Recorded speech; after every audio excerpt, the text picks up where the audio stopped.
Las cadenas. Tenía apenas 20 años cuando encontré un cuarto en una vieja vecindad de la Ciudad de México.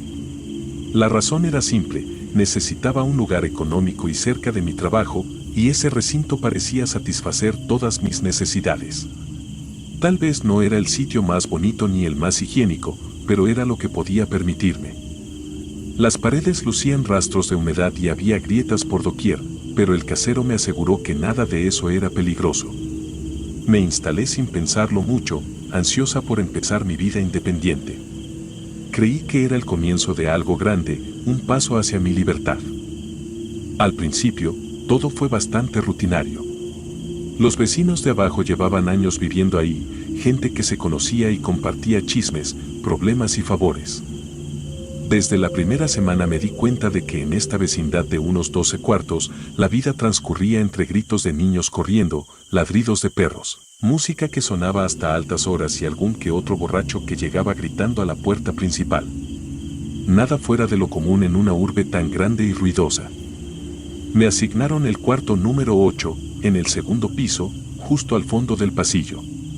Subir y bajar esas escaleras a diario se hizo parte de mi rutina, aunque el rechinar de los peldaños metálicos siempre me provocaba un escalofrío inexplicable.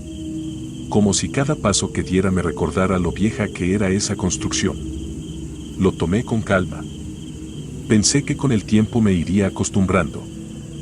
Las primeras señales de que algo extraño ocurría se presentaron a las pocas semanas de estar ahí. Me despertaba alrededor de las 3 de la mañana con un sonido que venía del cuarto contiguo, el número 9. Era un rechinido metálico que se repetía casi a la misma hora todas las noches. Se oía como si arrastraran algo pesado, quizá un mueble grande.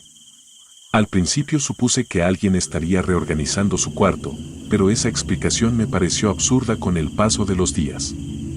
¿Por qué moverían un objeto tan pesado todas las madrugadas? Y siempre a la misma hora. Intenté ignorarlo. Ponía música con audífonos o usaba tapones para los oídos, pero nada sirvió. El ruido era tan penetrante que conseguía despertarme incluso con los tapones puestos. Una noche perdí la paciencia y toqué la puerta del cuarto 9. No obtuve respuesta, ni siquiera pasos que se acercaran. Solo sentí como si algo en el aire se volviera denso, pesaba sobre mi pecho y me hizo retroceder. Fue una experiencia rara, pero no le di mayor importancia, todavía. Pasaron algunas semanas más y, en ese tiempo, conocí a don Aurelio. Era un hombre de unos 60 y tantos, robusto, con una mirada cansada que solía pasar las tardes sentado en la entrada principal. Una tarde, cuando regresaba de mi trabajo, me invitó a sentarme en una banca oxidada y empezó a hablarme de la historia de la vecindad.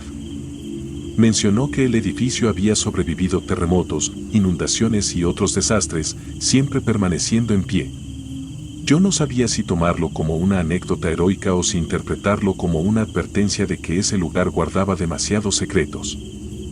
En un momento sentí la necesidad de contarle lo que ocurría cada madrugada. Le pregunté, sin rodeos, si había escuchado algo parecido a unas cadenas o a un mueble siendo arrastrado en el cuarto de al lado. Él me miró sin sorpresa y respondió con voz grave que si sabía de ese ruido. Dijo algo así como que era mejor no meterse donde a uno no lo llamaban. No me dio más explicaciones, solo encendió un cigarro y se quedó mirando la calle sin parpadear. De algún modo, su silencio era más inquietante que cualquier grito de auxilio. Aquella noche subí a mi cuarto con la mente llena de preguntas. La atmósfera se sentía pesada, como si algo estuviera flotando en el aire. Quise convencerme de que solo eran ideas mías, pero mi piel se erizaba con facilidad. Cuando me acosté a dormir, no pude conciliar el sueño. Escuchaba pasos sobre el pasillo. No quise abrir la puerta para revisar. Esperé a que cesaran, respirando con dificultad. En algún instante, los pasos se detuvieron exactamente frente a mi entrada. Luego se alejaron de nuevo, en dirección al cuarto 9. A la mañana siguiente, mi curiosidad era insoportable. Intenté averiguar discretamente quién pagaba la renta del cuarto contiguo, pero al preguntarle a la vecina del cuarto 7, me dijo que no sabía. Afirmó que siempre había visto gente entrar y salir, aunque no podía describirlos. Decía que parecían sombras escabulléndose por los pasillos y que la mayoría de los vecinos preferían no hablar de eso. Las rentas llegaban al casero por depósito y él nunca se acercaba a revisar nada. Parecía haber un acuerdo tácito de no intervenir. Una noche, mi desesperación me llevó a poner mi teléfono como grabadora frente a la puerta del cuarto 9. Lo dejé encendido y me fui a dormir con la esperanza de captar algún sonido o voz que confirmara mis sospechas. A la mañana siguiente, al salir de mi cuarto, encontré mi teléfono justo al lado de mi puerta. Lo habían dejado en el suelo. Cuando revisé la grabación, solo había silencio absoluto. Ni un ruido, ni un clic. Parecía que alguien lo había apagado desde el primer segundo. Esa misma semana, comencé a sentirme enferma. Tenía pesadillas constantes. Me despertaba con el corazón acelerado, cubierta en sudor, convencida de que algo me observaba desde la oscuridad. En mis sueños, veía sombras moviéndose por las esquinas de mi habitación. Una noche incluso creí ver un bulto negro junto a mi cama que se desvaneció en cuanto encendí la lámpara. Cada vez dormía menos y eso afectaba mi humor. Empecé a llegar de mal humor al trabajo, siempre con ojeras y la piel pálida. Nadie entendía lo que me pasaba. Un viernes, regresé a casa alrededor de la medianoche. El pasillo estaba en penumbras. Las bombillas que alumbraban el segundo piso parpadeaban de forma irregular. Mientras avanzaba, escuché algo que me detuvo en seco, un susurro que venía de la pared, como si dos o más voces discutieran en voz muy baja. Reconocí mi propia respiración agitada, escuchando con atención sin saber si dar un paso atrás o seguir adelante. El murmullo se fue apagando, pero lo sustituyó otro sonido perturbador, un rechinido metálico proveniente, una vez más, del cuarto 9. Subí corriendo a mi cuarto, cerré la puerta y me quedé inmóvil. Pegué la oreja a la pared que compartía con el cuarto de al lado. Al principio, solo escuché el aire moviéndose, como si alguien arrastrara los pies. Luego oí un golpe sordo, y después, de la nada, un sonido de agua corriendo. Era como si abrieran una llave dentro de la pared. Mi corazón latía con fuerza. El ambiente estaba tan silencioso que me pareció escuchar hasta mis latidos rebotar contra el yeso. Al día siguiente, le pregunté a uno de los vecinos del primer piso, un hombre llamado Jorge, si sabía algo de quienes habitaban en el 9. Me contestó que nunca había visto a nadie entrar o salir. Me miró con un gesto mezcla de miedo y advertencia, y me dijo que lo mejor era no tratar de saber más. Aquella respuesta me sonó igual a la de don Aurelio. Era evidente que todos conocían algo que no querían compartir. Decidí quedarme, a pesar de todo. Tal vez por orgullo, quizá por no tener el dinero suficiente para mudarme a otro lado. El casero jamás respondía a mis llamadas cuando intentaba consultarle sobre el cuarto de al lado, y cada vez que me lo encontraba por casualidad, se excusaba diciendo que tenía prisa o que se sentía mal. Comprendí que no tendría un aliado en él. La gota que derramó el vaso llegó una noche de tormenta. Estaba recostada, tratando de ignorar el golpeteo incesante de la lluvia sobre el techo de lámina del patio central. Intentaba dormir, pero una vez más, el rechinar metálico retumbó a las 3 de la mañana. Entonces, escuché pasos afuera de mi puerta. Eran pasos fuertes, como si alguien caminara descalzo sobre el piso mojado. Una sensación de frío recorrió mi columna cuando el picaporte se movió ligeramente. Me levanté de la cama, paralizada, mirando la silueta de la puerta que se perfilaba con la tenue luz del pasillo. Pensé que tal vez era un vecino ebrio que se había equivocado de cuarto, pero la manija dejó de temblar.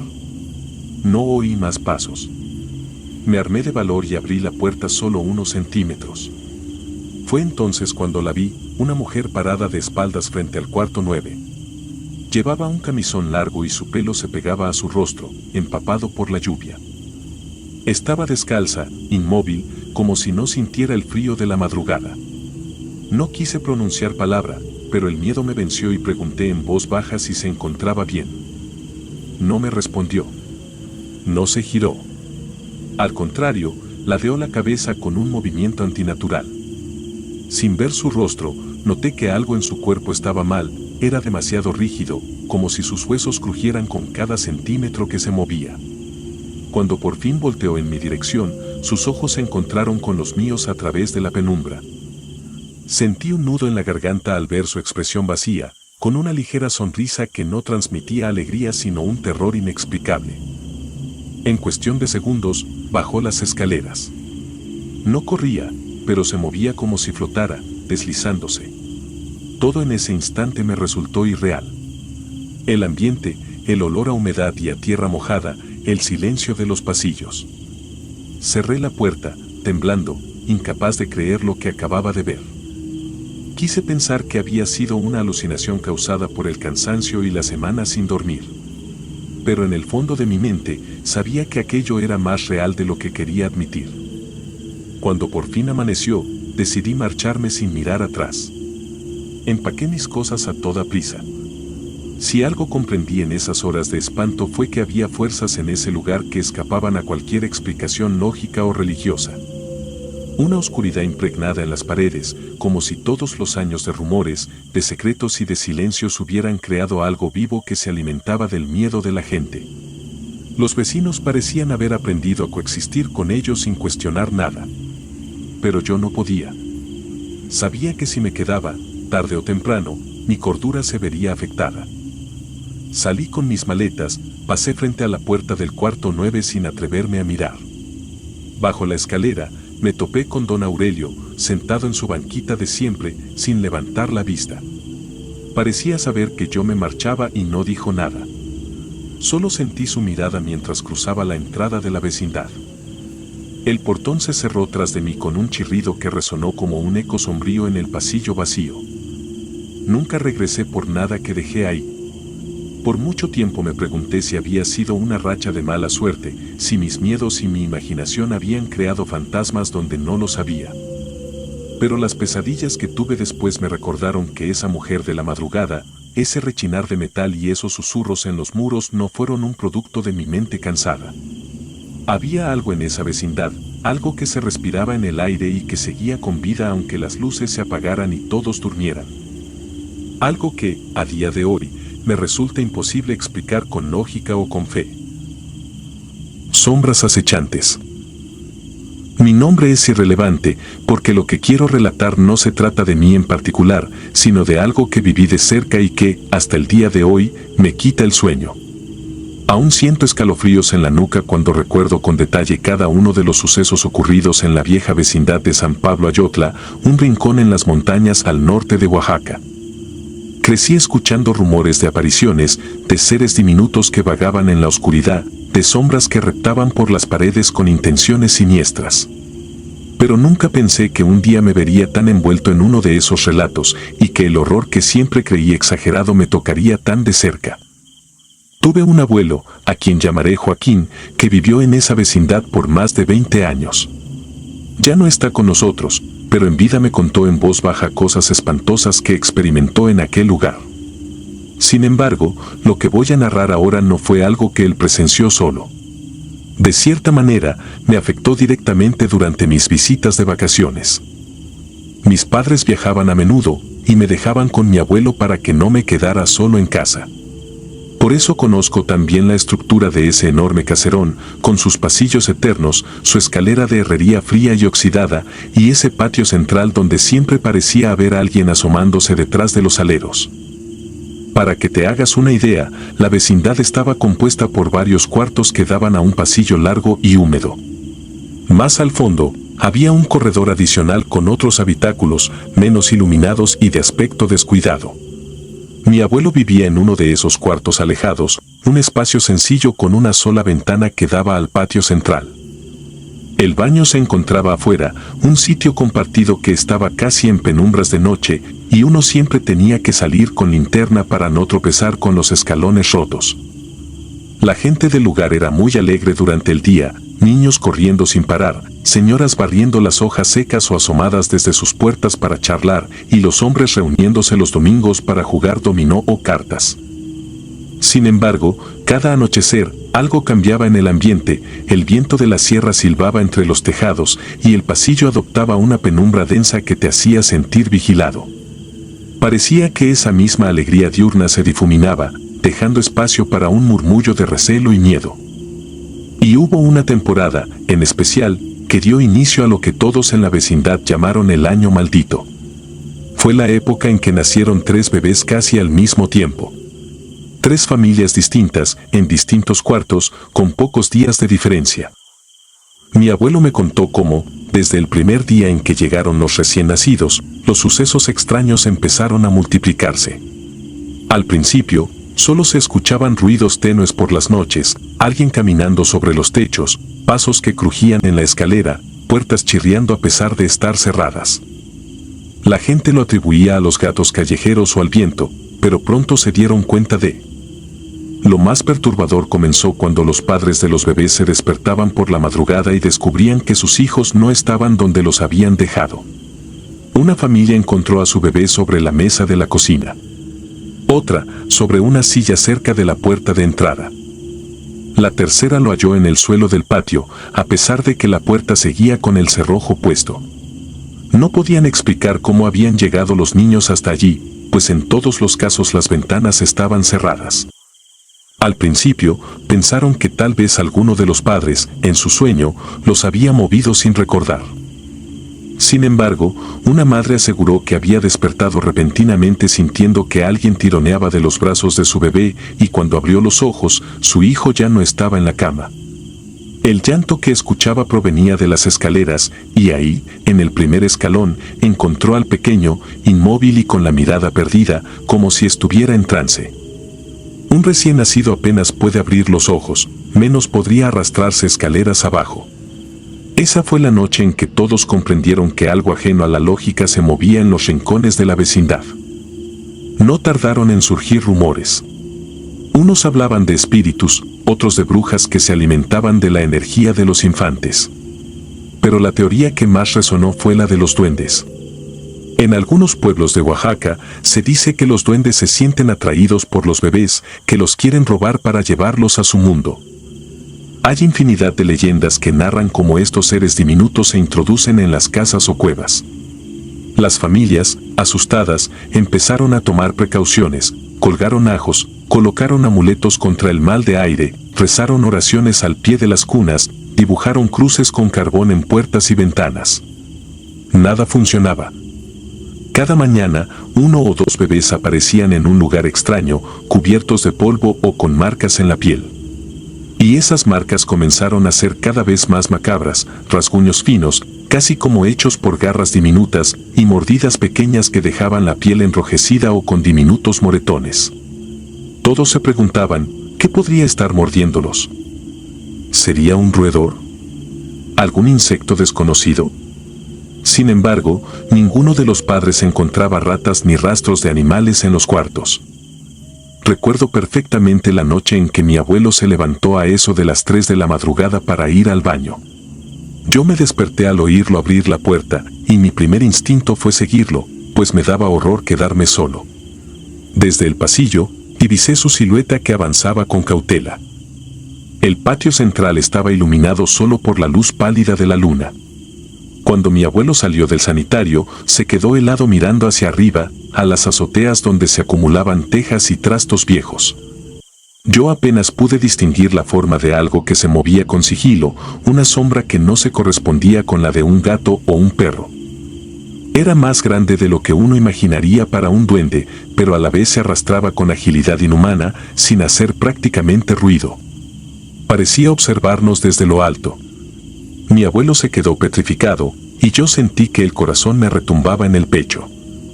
En ese momento, juraría que la sombra se giró hacia nosotros con unos ojos brillantes, como si estuviera evaluando si nos atreveríamos a gritar. Por un instante, no pude ni parpadear. Todo ocurrió en cuestión de segundos. La figura se desplazó hasta el borde de la azotea y, de un salto increíblemente silencioso, desapareció de nuestra vista. Mi abuelo me hizo una seña para que me quedara callado y regresamos a la habitación. Nunca había sentido un terror tan crudo. Por la mañana, le preguntamos a los vecinos si habían oído algo. Algunos dijeron que sí, que pasos furtivos sobre las láminas, pero nadie había tenido el valor de salir a ver. Eso confirmó que no fue una alucinación. Los padres de los bebés empezaron a compartir sus propias observaciones. Uno de ellos aseguró que, al asomarse por la ventana una noche, vio a una figura delgada que sostenía en brazos al bebé como si lo estuviera acunando, para luego dejarlo caer sobre un escalón con cuidado casi maternal. A la mañana siguiente, el niño tenía la marca de una mordida pequeña en la mejilla. Otro vecino narró que escuchó risitas agudas, como de niños traviesos, pero con un tono tan desagradable que le heló la sangre. Las risitas parecían multiplicarse a medida que intentaba localizar el origen. Sin embargo, cada vez que encendía una linterna o subía a la azotea, no veía nada más que la noche estrellada y los techos oscuros. La atmósfera de la vecindad se volvió sofocante. Las familias se unían para rezar antes de dormir, y los bebés eran vigilados casi las 24 horas del día. Algunos consideraron mudarse, pero la mayoría no tenía el dinero suficiente para simplemente abandonar el lugar de la noche a la mañana. Mi abuelo decía que nunca había sentido tanto desasosiego en un sitio que antes consideraba su hogar. Cada pequeño ruido, cada crujido, se convertía en un presagio de que algo terrible estaba a punto de ocurrir. Y ocurrió, la noche más aterradora que recuerdo. El bebé de uno de los cuartos del fondo desapareció por completo. Sus padres estaban seguros de haberlo acostado a las 10 de la noche en la cuna improvisada junto a la ventana. A eso de la 1 de la mañana, el padre despertó bruscamente, sintiendo un vacío a su lado. Al ver que su hijo no estaba, gritó con tanta desesperación que despertó a la mayoría de los vecinos. La gente comenzó a buscarlo por cada rincón, revisaron la azotea, el patio, el baño, los pasillos, los techos. Nada. El llanto del bebé se escuchó, por un instante, cerca del cuarto de la escalera, pero cuando corrieron hacia ahí, todo estaba en silencio y solo quedaba el eco de sus pasos. Se organizó una búsqueda exhaustiva. Al cabo de unos 20 minutos, uno de los vecinos divisó algo extraño bajo una pila de láminas en desuso, en el extremo más alejado del patio. Al quitar el primer pedazo de metal, escucharon un sollozo débil. Ahí, rodeado de tierra y telarañas, estaba el bebé, ileso pero aterrorizado. Tenía rasguños en la espalda y 2 marcas de mordida en la pierna izquierda. Estaba frío y tembloroso, con los ojos abiertos de par en par. Aún así, seguía con vida. Fue un milagro que esa noche no muriera de hipotermia o por el susto. Después de aquel episodio, la gente tomó la decisión de organizar turnos de guardia. 3 hombres armados con palos se quedarían velando hasta el amanecer, recorriendo la vecindad. Mi abuelo se ofreció a participar en las guardias, aunque el miedo lo carcomía. Durante mi última noche de visita, me quedé encerrado en el cuarto con mi abuela, rezando con todas mis fuerzas para que aquello que rondaba no nos encontrara. Se escuchaban pasos en el techo, corrían por las tejas y se detenían encima de cada cuarto como si estuvieran buscando algo. A veces, uno de los hombres gritaba y golpeaba el techo para espantar a la cosa, pero todo se volvía silencio de inmediato. Cuando amaneció, la tensión era tan densa que sentíamos que ni la luz del sol la disiparía. Poco tiempo después, mi abuelo, harto de vivir con ese terror constante, se fue de la vecindad. Varias familias hicieron lo mismo. El lugar quedó semivacío, con solo un par de personas que no tenían a dónde ir. De lo que sucedió después ya no tengo noticias precisas. Escuché rumores de que, con menos gente, las apariciones se volvieron más agresivas. También supe que algunas paredes de la vecindad se vinieron abajo por la humedad y que los nuevos propietarios terminaron demoliendo gran parte de la construcción. No me extrañaría que esas ruinas conserven, de algún modo, la energía sombría de aquellos días. Hasta hoy, cada vez que cierro los ojos, me invade la imagen de esa sombra gigantesca moviéndose en la azotea, silenciosa pero consciente de nuestra presencia, como si estuviera eligiendo a su próxima víctima. Y en las noches en que me despierto de golpe, aún reviso de reojo mis ventanas, esperando no encontrar nada. Recuerdo las marcas en esos bebés indefensos y el llanto que se escuchaba en los lugares más imposibles. De vez en cuando, me pregunto qué fue aquello que acechaba en los rincones de la vecindad y por qué se ensañaba con esos niños. Si eran duendes, espíritus o alguna fuerza sobrenatural aún peor, nunca lo sabré con certeza. Solo sé que una parte de mí se quedó en ese patio, bajo la luz lánguida de la luna, temblando de terror mientras observaba una silueta moviéndose con intención perversa. Nadie que no haya pasado por algo así podría entender cuánto puede petrificarte el miedo a lo desconocido. Esa es la razón por la que mi historia, aunque haya terminado para mí en lo superficial, todavía está latente en mi mente cada vez que anochece. No puedo evitar sentir que, en lo más oscuro de la madrugada, esas sombras acechantes aún deambulan, buscando algún rastro de inocencia que puedan arrebatar. No hay peor pesadilla que la que brota de la realidad misma. Hoy comprendo que la vecindad de San Pablo Ayotla no solo estaba marcada por leyendas, sino por presencias que superan cualquier explicación lógica. Y de algún modo, eso sigue gravitando en mis recuerdos, impidiéndome encontrar un descanso pleno. Con cada latido que siento por la noche, vuelvo a aquel pasillo frío, a ese baño mal iluminado, al techo donde las tejas crujían, y oigo una risa aguda que se aleja rápidamente, como un eco maligno que jamás me dejará en paz. Si te gustaron las historias de terror, regálanos tu like y coméntanos qué te gustaría escuchar en el próximo capítulo. Y si no estás suscrito o suscrita, te invito a que lo hagas para que no te pierdas lo mejor del archivo del terror. Sin más, gracias por escucharnos, hasta la próxima.